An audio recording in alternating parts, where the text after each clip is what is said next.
పట్టణంలో వివిధ ప్రాంతాల్లో అభివృద్ధి పనులు వేగవంతంగా సాగుతున్నాయని ప్రజా అవసరాలకు అనుగుణంగా ఎమ్మెల్యే యనమల దివ్య ఆదేశానుసారం పట్టణం అభివృద్ధిని ముందుకు తీసుకువెళ్తున్నామని మున్సిపల్ కమిషనర్ ఏ వెంకటరావు తెలిపారు.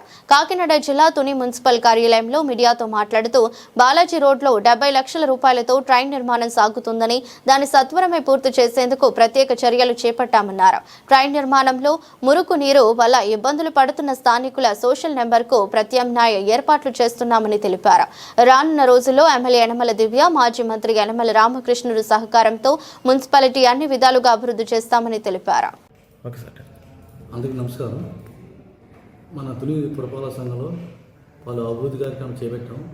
ఈ అభివృద్ధి కార్యక్రమం అన్నీ కూడా మన గౌరవ స్థానిక ఎమ్మెల్యే గారి సహకారం, అదేవిధంగా మా గౌరవ చైర్పర్సన్ గారు, అదేవిధంగా మన మున్సిపల్ కౌన్సిల్ సహకారంతోనేమో చాలా మటుకు డెవలప్మెంట్ వర్క్స్ అన్ని టేకప్ చేసాం. ఈ సందర్భంగా మన బాలాజీ రోడ్లో 70 లక్షలతో పెద్ద డ్రైన్ ఒకటి ప్రోగ్రెస్లో ఉంది. అదేవిధంగా సమితి ఆఫీసులో కూడా 10 లక్షలతో డ్రైన్ కడుతున్నాం. అదేవిధంగా ఆర్కే రామకృష్ణ కోణంలో 10 లక్షలతో డ్రైన్ నిర్మాణం కూడా జరుగుతుంది. మన రాజా పార్కులో బీపీఎస్ స్కీమ్ అని ఉంది, దాని కింద 10 లక్షలతో డెవలప్మెంట్ చేస్తున్నాం. ఈ విధంగా అన్ని రకాలుగా మన ప్రభుత్వ వారి సహకారం, మరీ ముఖ్యంగా మన ఎమ్మెల్యే గారి సహకారంతోనేమో గ్రాంట్ రిలీజ్ అవుతున్నాయి. ఈ రిలీజ్ అయిన గ్రాంట్లతోనేమో పౌర సదుపాయాలు, అదేవిధంగా ఇక్కడ నీటి సమస్య రాకుండా శానిటేషన్ అభివృద్ధి చేయటకు, అన్ని పౌర సదుపాయాలు కల్పించడానికి అవసరమైన చర్యలు తీసుకుంటున్నాం. మన హిందూ పర్యాల గ్రౌండ్లో ఇంచుమించు 80 లక్షలతోనేమో అంటారు బీపీఎస్ స్కీమ్ కింద అభివృద్ధి చేసాం. ఇది కూడా మన ఎమ్మెల్యే గారి ద్వారా శాంక్షన్ అయిన వర్కే. కాబట్టి ప్రజలందరూ కూడా భవిష్యత్తులో కూడా మన తుని పురపాలక సంఘంలో అభివృద్ధి కార్యక్రమాలన్నీ కొనసాగుతాయని తెలియపరుచుకుంటూ ఇంకా ఈ అందరూ సాధించాలని కోరుతున్నాను.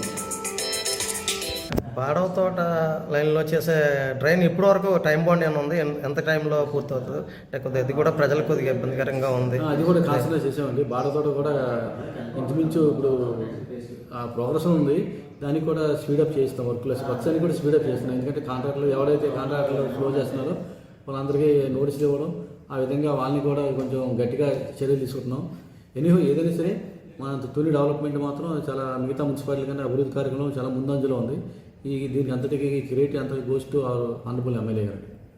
ఎస్ఎఫ్ నిధుల ద్వారా జరిగే పనుల్లో అధికారుల పర్యవేక్షణ ఉండలేదు. అది మీ పరిధిలో ఉంటుందా ఉండదంటారు? ఇప్పుడు సిఎస్ఆర్ నిధులు అంటారండి. అది కార్పొరేట్ సోషల్ రెస్పాన్సిబిలిటీ. అదేంటంటే అది పూర్తిగా స్వచ్ఛందంగా వాళ్ళు ఇస్తారు.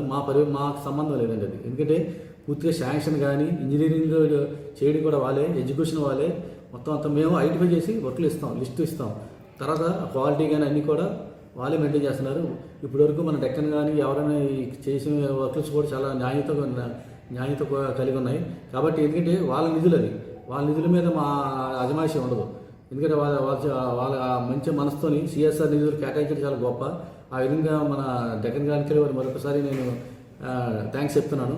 ఇంకా భవిష్యత్తులో కూడా వారు ఇంకా రిలీజ్ చేస్తున్నారు. ఆ విధంగా ఏంటంటే ఇది పట్టణం మున్సిపాలిటీ ఒక్కటే చేయాలంటే సాధ్యం కాదు. ఎందుకంటే అన్ని ఫండ్స్ ఉండవు. అలాగే సిఎస్ఆర్ నిధులు ఇంకా స్వచ్ఛంద సంస్థలు ఎవరైనా దాతలు ముందుకు వచ్చి చేస్తే నేను పూర్తిగా సహకరిస్తాను. కాకినాడ జిల్లా ప్రతిపాడు నియోజకవర్గం